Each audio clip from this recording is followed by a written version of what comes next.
Voltamos com a nossa conversa com a dona Maria Lúcia de Souza, fundadora do Clube dos Desbravadores Luzeiros do Vale. Dona Maria Lúcia, a gente falou no bloco anterior sobre o seu marido, seu Edmundo, né? Sim.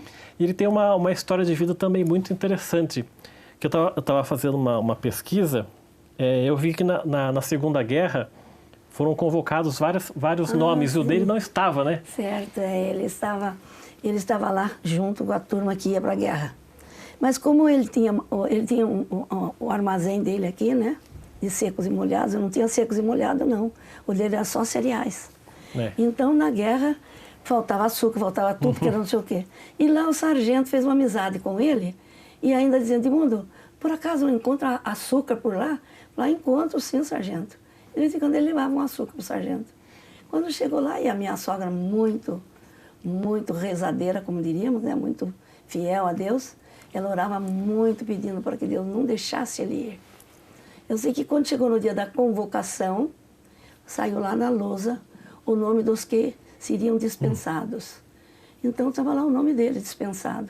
E ele preparando para ir embora para a guerra, lá em São Paulo que ele estava, né? Aí um colega que passou, falou, Edmundo, o que você está fazendo? Eu falei, estou me preparando. Ele falou, que isso, rapaz, você está liberado, olha lá na lousa. Eu falei, o nome tá... a arrumação dele já foi diferente. Saiu, veio embora correndo para casa, feliz da vida que não foi para a guerra. Mas foi um cunhado dele, casado com a irmã dele, que foi. Onde não foi para a guerra. Mas voltou, graças a Deus. Nesse tempo da Segunda Guerra, o que a senhora lembra aqui? A senhora tinha 13, eu lembro, 14 sabe, anos? Porque naquela época eu estava com 14, 15 anos ainda, 15 anos terminando, né? Com 15 anos terminou a guerra. Aí eu estava no colégio. E como no colégio eu era muito bagunceira também, fazia muita amizade e tal. A irmã, na hora, a gente tomava, o nosso café era café com um pedacinho de bolo. Era isso aqui, entendeu? Mas como eu era muito querida, eu comia 2. Ela me dava 2, eu falei, tá bom. Entendeu? E realmente era tudo muito restrito. E a gente, na casa do seu Nicola, que a gente estava a princípio, né, em 42, ele ficava atento na rádio para ouvir as noticiários, aquela coisa e tal. E a gente, jovem, juventude, não fazia muita questão, estávamos só acompanhando ali, mas não dava tanto valor à coisa, né, que seria tão grave. E graças a Deus terminou bem. Porque em 45, quando acaba a Segunda Guerra, de hoje é muito fácil falar que acabou a Segunda Guerra, mas quando acaba, a população achava que daqui a pouco ia começar uma outra, né? Uma outra. E a gente ouve até que tem outras por aí que a gente nem sabe muito. Exatamente. Né? E o seu marido, o seu Edmundo, quando ele estava com 49 anos de idade, vocês estavam com, acho que 24 anos de casado, ele foi diagnosticado com câncer, né? Sim, no intestino. Certo, era e ele foi no estômago. Ele foi falar com a família para se despedir, não era isso? Como é que foi esse momento para vocês? Não, a gente achou que a gente consultava com o Dr. Celso Prado, e ele então os médicos se reuniram e acharam que realmente a radiografia constava que era um câncer. Então, nós fomos para São Paulo, no Hospital Adventista, e lá, o médico que nos atendeu, muito legal, ele falou, olha, seguinte, pela radiografia, seu Edmundo, o senhor tem que ser operado hoje. Ele falou, não, então faz o seguinte, me dá 2 dias para eu colocar a casa em ordem lá, que tinha um negócio e tudo mais, passar tudo a essas alturas, meu filho ainda era criança. Ele disse, me passar uma procuração para mim, para eu ficar cuidando de todo o negócio dele, né? Então nós viemos para casa e passou essa procuração para mim, fiquei responsável por tudo, aquela coisa e tal, e voltamos para lá. Voltamos para lá, mas eu também, nossa, quando todo mundo orava por isso, né? Fomos para o hospital, chegamos lá e foi para a cirurgia. E o pastor Alcides Campo Longo com a esposa junto com a gente lá, dando um apoio. E ficamos aguardando. Quando daí o médico veio, falei, pronto, é agora. Ele falou, faz favor, vem cá. Eu entrei numa sala subsequente ali. O estômago dele estava aberto numa mesa. Aberto, cortado, tirou o estômago dele, deixou um pedacinho aqui e abriu o estômago inteirinho, assim, sabe, Rodrigo? Ele falou, não vejo câncer nenhum aqui. Isso aqui não é câncer nenhum. Isso aqui foi uma coisa que petrificou aqui, mas não tem nada a ver com câncer. Falei, posso dar um abraço no senhor? Falou, pode. Daí, então, graças a Deus, viemos para casa. Ele nunca teve câncer nenhum, entendeu? Ele veio ter depois um câncer de próstata. Mas ele tinha problema cardíaco. Teimoso, como todos os homens devem ser, e que devem cuidar muito. Esposas, cuidem do seu marido, briguem com ele, porque o homem tem o hábito de dizer, não, eu não vou tomar remédio. O Dr. Carlos Alberto aqui foi muito legal, disse, olha, ele precisa tomar um remédio aqui que está entupido essa veia. Ele dizia para mim, olha, quem quiser tomar, que tome, eu não vou tomar. Eu falei, sabe que ninguém quer tomar? Só precisa tomar quem tem que estar com a necessidade. Caso contrário, ninguém vai querer tomar mesmo. Aí, resultado, fomos para o Hospital do Coração. Falei, vamos lá. Tinha uma médica famosa e que tinha feito a ponte de safena e viu que o rapaz está até hoje vivo, amigo nosso. Aí fomos lá, chego lá, doutora, isso aqui, né? Ele olhou, levei toda a papelada que já vinha de longa data fazendo. E ela disse, não vejo nada de mal aqui no coração dele. Falei, eu fiquei furiosa. Ó, Rodrigo, eu fiquei brava. Porque a senhora queria que tivesse para ele tomar o remédio, né? Para ele tomar o remédio. Aí ela disse, não, isso aqui é congênito, isso aqui não é nada, não. Dá para ele fazer um esforço aí qualquer, um ergométrico e tal. Ela falou, é do lado, né, aqui. Falei, então, fui correndo para lá, vamos lá, fui correndo lá. Chegamos lá, já era quase 6 horas da tarde, parei o carro na porta. E naquela época podia, né? E aí ele entrou lá e vai fazer lá, foi. Não demorou muito, ele voltou. Falei, mas fiz ele porque era um japonês, pessoa, gente fina. E ele disse que até onde eu fui já era suficiente, que não precisava mais nada. Falei, mas não é possível, não me conformava com aquilo. Rodrigo, nós viemos embora. Ele chegou todo feliz em casa e eu não. Falei, ele tem problema. Eu falei que ele tem problema. Aí chegou em casa, passamos uma semana, ela me disse, olha, o resultado do exame dele daqui uns dias chega pelo correio. Falei, tudo bem então, vamos embora. Viemos embora. Passados uns 8 dias por aí, o resultado do exame chegou em casa realmente. Ele já estava no Avareí, já tinha morrido. Então eu tive vontade de pegar aquele exame e levar para ela. Doutora, a senhora errou o endereço. Mas aí eu pensei, não, ela salvou muita gente e já matou muita gente também. Se tira para o ímpar, não sei quem ganhou. Eu não vou estragar a vida dela. Não vou, fiquei com a papelada em mãos, até que consumi com tudo. E aí foi só chorar e acabou, não tinha outra coisa. Morreu em 91, né? Morreu em 91, dia 29, 30 de julho de 91. E que tipo de marido que ele era? Falando de companheirismo, companheirismo. Essas coisas assim? Ele era meio diferente, assim, sabe, Rodrigo? Não era assim aquele pai amoroso de pegar uma criança no colo e senta aqui, não, entendeu? O negócio dele foi sempre muito fervoroso na igreja, trabalho, corretíssimo, entendeu? Corretíssimo, e trabalho, entendeu? Mas enfim, não tive nada do que reclamar dele, entendeu? Mas enfim, acabou. Por isso é importante o cuidado, né? Foi isso daí, não se cuidou, por isso que eu falo muito, deve se cuidar. A próstata, então, é um crime aquilo ali. A próstata engana qualquer ser humano, qualquer homem é enganado pela próstata. Até tinha um senhor dono era o dia que tinha aqui na esquina, o seu João, pessoa muito simpática, que a gente era muito amigo dele. Ele vinha e falei, como é que está? Falei, como é que está? Cuide da sua próstata, que a dele já era, entendeu? Então tem que cuidar muito disso daí. Vamos continuar vendo algumas fotos que eu acho que a gente tem ainda aí. Que pena que eu não enxergo, né? Eu vou falando. Aí a senhora também no dia da fundação dos Luzeiros do Vale. Aqui, isso, né? Aqui na Câmara. Vamos ver mais uma? Esse documento aí é do projeto de lei do título de cidadania benemérita que a senhora recebeu. Recebi em 1990. 2010 aqui? Não, 1990 pelo vereador José Varouca. Nossa, nem me lembro mais disso. Acho que a foto seguinte é do dia da cerimônia. Aí, a senhora recebendo o título de cidadã jacariense aqui na Câmara. Ah, tá certo. Do lado da senhora ali está o vereador. Eu era meio jovem, viu? José Cristóvão Varouca. Vamos ver a próxima foto? Gente muito querida, esse Cristóvão Varouca. É a senhora com o seu marido aí, aqui, o seu Edmundo. Na festa aí. Isso, vamos ver a próxima?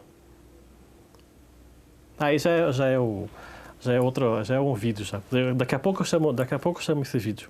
Sim. Dona Maria, a senhora, como eu falei, em 1990, a senhora foi reconhecida por todo o seu trabalho que a senhora fez aqui em Jacareí e recebeu esse título de cidadania jacareense pelas mãos do então vereador, que também era presidente da Câmara na época, o José Cristóvão Arouca, né, que chamava de Aroucão, né? Aroucão, que depois veio Arouquinha. Isso. O que a senhora, qual que foi a satisfação de ter recebido um título desse, que é a maior honraria que o Poder Legislativo pode entregar? Sabe, Rodrigo, eu sempre tive a ideia assim, nunca me senti, nossa, que importante, que coisa. Recebi, fiquei muito agradecida por aquilo, entendeu? Um trabalho voluntário que a gente está fazendo e que agora está completando 43 anos já, entendeu? E que já estou, como diz, pendurando a chuteira. E agora, você veja só, eu achei aquilo muito, muito legal, gostei muito, me senti muito honrada com aquilo, embora eu falei, eu não mereço tudo isso. Mas, embora um trabalho com os meninos, pela cidade que a gente levou, pelo mundo afora, a cidade de Jacareí tem tanta história bonita por onde nós andamos, até por Buenos Aires afora. Eu não sei se foi o motivo do projeto de lei, mas eu imagino que ele deve ter dado o título de cidadania para a senhora para comemorar os, então, 10 anos que o Desbravador estava em Jacareí, que o título foi em 90 e os Luzeiros começou em 80, né? Exatamente, também. Pelo trabalho que executava com eles, né? E mostrando o Jacareí para o mundo inteiro, por onde a gente andou. Nossa, você nem imagina. E por falar nisso, como é que começa essa história dos Desbravadores, Luzeiros do Vale? Começou lá em casa, a gente, no almoço de sábado de família, o meu genro chegou e falou, Dona Maria, a comissão da igreja se reuniu e para a senhora montar um clube de desbravador aqui em Jacareí, na igreja. Eu falei, olha, muito obrigado pelo convite. Não tenho a menor ideia, não sabia o que era. Eu falei, muito obrigado. Não é um convite, não. É um desafio. Eu falei, desafio? Aí, Rodrigo, tem uma coisa que você aprenda bem, viu? A desafio você tem que aceitar. Você nunca esconda atrás o que você não se sente, você sabe que você não tem capacidade, mas você não pode contar para a pessoa que você não tem capacidade. Então eu falei, puxa, desafio? Não, desafio não. Falei, se é um convite, você consegue despistar delicadamente, você agradece e sai dela. Mas desafio, o que você vai dizer? Vai mostrar a sua incapacidade? Você não pode mostrar a sua... Embora você seja incapaz, mas você não pode provar na frente dos outros. Falei, que é desafio. Falei, que é isso, menino?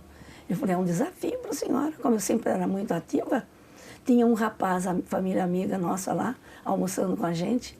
Perguntei para ele, Pascoal, você conhece alguém em São Paulo que entenda disso? Eu tinha visto o desbravador. Um dia, quando eu tinha ido em Brasília, eu vi lá de longe eles marchando lá. Eu olhei, achei aquilo interessante, mas nem liguei. Depois de anos que eu vi esse negócio. Aí eu falei, puxa, ele falou, olha, Dona Maria, eu conheço em São Paulo um rapaz, a expressão dele é o papa da matéria. Eu falei, por favor, marca um encontro com ele para mim. Ele marcou, próximo sábado, às 3 da tarde. Eu falei, quem que é para ser da minha diretoria, então? Não, ninguém, a senhora se vire. Eu falei, puxa vida, eu falei, tá bom. Eu preferi que pelo menos eu pude escolher quem eu queria. Na nossa igreja, naquela época, tínhamos pessoas habilitadas. Daltro Santos era um gênio. Paulo Marcos Cerqueira era o Paulão da Embraer. Da Embraer não, desculpa. Do CTA. Tinha o João Teixeira, era um jovem muito dinâmico. Então eu falei, olha, vou pegar esses daqui. Tinha a Marta Mota, que também era excelente, Silvio. O seu marido não participou dessa... Quem? O seu marido não participou disso? Não, ele participava sim. Ele dava o dinheiro para eu fazer. E quando eu não queria, eu dizia, olha, eu acho que eu vou parar de trabalhar. Ah, sim, para trabalhar para desbravador você quer parar. Mas se vier uma turma que disser, vamos jogar futebol, você larga o que está fazendo e vai embora para o campo. Eu falei, não está certo você. Aí então, resultado, peguei esses 4 e fomos para São Paulo. Chegamos lá, encontrei com Fernando Guimarães, que era, o que ele era? Era um militar reformado. Militar reformado. Aí eu falei, do exército, né? Então eu falei, olha, deu toda a aula para nós, ali, não sabia nada do que era aquilo. Ele deu toda a aula, no sábado seguinte ele veio aqui, continuou dando a aula, explicando o que era, como fazia, como não fazia. E no próximo carnaval, ele trouxe um clube de desbravadores de lá, e acampou com a gente na nossa chácara para mostrar como que era para acampar, como que era o acampamento, o que fazia, como ele fazia, isso e aquilo, tá. Bom, cortando o pedaço da história, nós ficamos craque. Ficamos craque no negócio. Falei, poxa, dali nós começamos, partimos para... E começamos, que judiação. Começamos, Rodrigo, aqui na Câmara, que é a casa muito querida nossa. Começamos com 32 desbravadores só, e 8 éramos nós da diretoria, e eu era a diretora. Então vieram os líderes de São Paulo para colocar o lenço na gente, que é a identificação do desbravador, então, o amarelo de Cristo e tal. Resultado, então nós ficamos desbravadores. Aí começamos a falar, agora vamos trabalhar em cima disso. Já aprendemos, vamos trabalhar, vamos pôr em prática. E ali nós fizemos muita coisa nesse ínterim. A gente teve tempo até quando inaugurou o TI, eu sempre gostei de fanfarra. Nossa, desde menina eu era vidrada em fanfarra. Quando começou o clube, a primeira coisa que eu fiz foi no JB, o James, me ajuda a comprar umas coisas para fanfarra.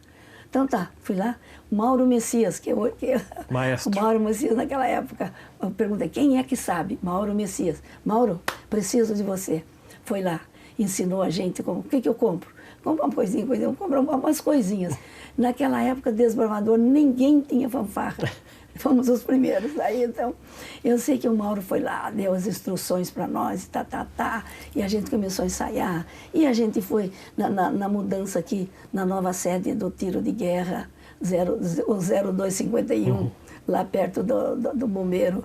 Nós fomos com a fanfarra. Nós fomos, quando foi que eu mencionei para você, da Embraer, o ADC da Embraer, não sei nem que data foi, lá na estrada lá que vai para Caraguatatuba, né? A Célia, que era a minha companheira aqui, a Célia que foi tocar o hino para hastear a bandeira ao lado do presidente, então, Osíris Silva, né? E foi muito legal. Daí a pouco surgiu o fato de que Campuri. O que é Campuri? Nós ficamos sabendo o que é o Campuri. O Campuri é um ajuntamento de clubes numa disputa, num campeonato, vamos dizer a expressão mais vulgar. Um campeonato de desbravadores. Aí eu falei, o que a gente faz? Tem que inscrever, tem que pagar a inscrição e vai para lá. Então era na Unisul, que é a igreja adventista muito organizada, tem assim, a região que tem várias igrejas. Essas várias igrejas se chama daí, é responsável por uma associação, é responsável por essas igrejas. Várias associações têm a responsabilidade de uma união. A união, as várias igrejas, então, a união. Várias associações têm a união responsável por elas. Agora, depois, as várias uniões têm a divisão, que é responsável por ela. As várias divisões do mundo inteiro têm um escritório central nos Estados Unidos, entendeu? Que é então lá em Washington, D.C. Aí então é a que responde por todo o mundo inteiro. E resultado, surgiu o tal do Campuri, que seria da Unição. A Unisul, imagina naquela época, em 1982, tinha um pouco de desbravador no mundo aqui nosso, porque começou nos Estados Unidos em 1950. Em 1959 veio no Peru, na América do Sul. E depois, em 55, veio aqui para o Brasil. Chegou lá em Ribeirão Preto, a história de desbravador. Resultado, então, tem um Campuri lá na Unisul convidando que é para ir.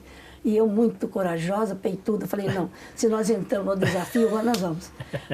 Peguei um ônibus, montei um ônibus, colocamos nosso desbravador, nossa fanfarrinha, colocamos o Mauro Messias juntos e vamos embora. Florianópolis, olha a cabeça. Fomos mais para Florianópolis, Santa Catarina. Chegamos lá, montamos acampamento, tudo muito beleza, e E daí fomos quando chegou o dia de tocar a fanfarra, que ia sair para o desfile, nossa, movimentou o povo inteiro lá. Aí tinha 3 troféus. Um da presença que estava lá, a melhor tropa do local e o campeão. Aí então tinha vários eventos. Então, um dos que lá de São Paulo eram os bons da boca, não era o nosso clube. Nosso clube dizia, olha, nós somos caipirinha de Jacareí. Mas eu sempre tive assim, nosso lema é vencer ou vencer. Nunca nós vamos, Maria, você vai participar? Não. Nós vamos lá para vencer. Posso perder, mas que eu vou para vencer, eu vou. E passear só, não vou. Chegamos lá, o caboclo bom lá já conhecia a gente, falou, Maria, você vai ver agora o que é um pelotão de ordem unida. Eu falei, beleza, eu quero ver, pois eu quero aprender. Aí a rapaziada dele lá desfilou e de repente nas evoluções um errou. Um errou, quando terminou, o rapaz saiu chorando. Aí ele falou para mim, Maria, aqui é assim, até quando ganha, ele chora. Eu falei, não, tá certo, é assim mesmo, o rapaz tem cabeça, muito bom. Daqui a pouco chegou a nossa vez. Falei para os meninos, vocês estão vendo que ali é terra de chão batido. É uma leve descida. E vocês vão achar naquilo que está ali, que eu não quero ver vocês, eu quero ver a poeira. Eu quero ver a poeira levantada. Vocês vão arrebentar aquele chão. Vocês entenderam bem? Tá, Maria, vocês entendi. Vão arrebentar aquele chão. Foi dito e feito. Desceram de lá, Rodrigo desceram de lá, que eu vou fazer. Foi sensacional tudo que eles fizeram. Terminou tudo, agora na hora dos troféus. Recebemos a presença, claro que estávamos lá. Recebemos a melhor tropa e recebemos campeões do local. Viemos embora para Jacareí, campeão é campeão, e acabou. Nós temos cada história maravilhosa. Até nós andamos pelo Rio de Janeiro para Brasília, por tudo quanto foi canto, até que um dia um pastor me ligou da Argentina. Maria, você vem que tem um campuri aqui em Bahia Blanca? Absolutamente, Bahia Blanca não tem, é lá embaixo, ainda não tem jeito.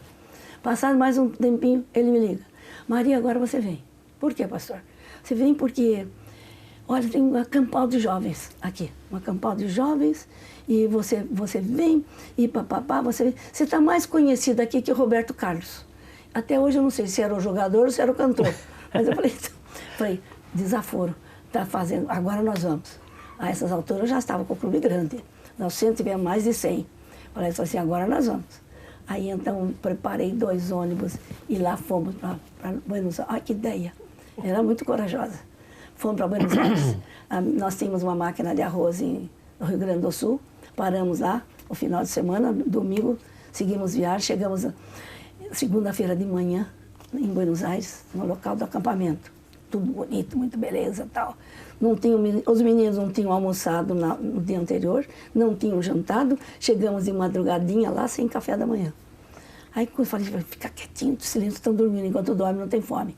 Descer o fogão, as coisas para fazer café e fazer comida para o pessoal. Descemos tudo, daqui a pouco vem um pastor que me conhecia lá. Ô, Maria, que bom que vocês já chegaram. Todo mundo dormindo.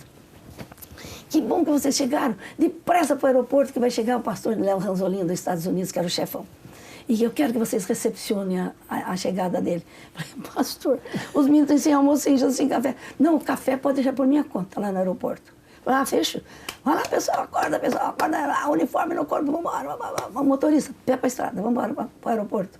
Chegando no aeroporto, tá todo mundo de arrumadinho, Lá é a saída, vai ser ali, tá. Nós vamos tocar lá dentro, não vou tocar aqui na rua, não. Lá dentro, no saguão, quando abriu a porta que ele saiu, nós tocamos. Foi dito e feito que eu fiz. Quando abriu a porta, nós tocamos o Guarani lá dentro e depois vamos tocar aqui fora. Quando chegou aqui fora, esse pastor que chegou dos Estados Unidos me conhecia. Ele, só podia ser você mesmo.